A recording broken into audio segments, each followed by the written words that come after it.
ఇంగ్లాండ్తో జరుగుతున్న ప్రతిష్టాత్మకమైన టీ20 సిరీస్లో నిలవాలంటే ఖచ్చితంగా గెలవాల్సిన మూడో మ్యాచ్కు భారత్ సమరశంఖం పూరించింది. గత మ్యాచ్ చేదు పరాజయం తర్వాత టీం మేనేజ్మెంట్ జట్టులో 2 కీలక మార్పులు చేస్తూ సంచలన నిర్ణయం తీసుకుంది.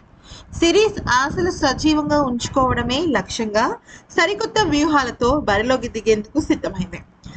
మొదటి మ్యాచ్ వర్షార్పణం, రెండో పోరులో ఓటమి ఇవన్నీ భారత్ను ఒత్తిడిలోకి నెట్టేశాయి. ఎలాగైనా విజయం సాధించి సిరీస్లో నిలవాలి అంటే కాస్త ఉన్న మేనేజ్మెంట్ గత మ్యాచ్లో జరిగిన తప్పుల్ని సరిదిద్దుకునే ప్రయత్నం చేసింది. ఈ క్రమంలో వేటు తప్పలేదు.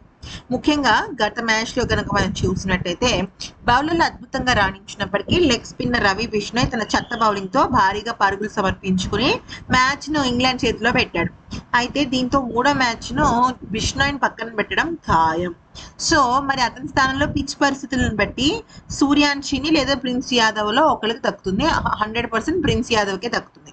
బౌలింగ్లో కాకుండా బ్యాటింగ్ ఆర్డర్లో కూడా, ముఖ్యంగా టాప్ ఆర్డర్లో కీలక మార్పు జరగబోతుంది.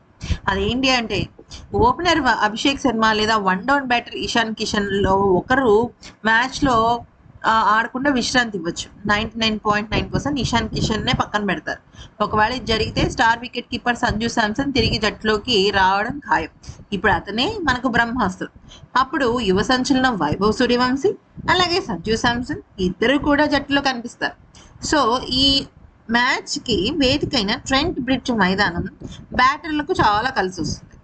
సో ఈ క్రమంలో చూసుకున్నట్టయితే 5 నుంచి 7 ఓవర్లు ముగిసిన తర్వాతే స్పిన్నర్ల ప్రభావం ఉంటుంది.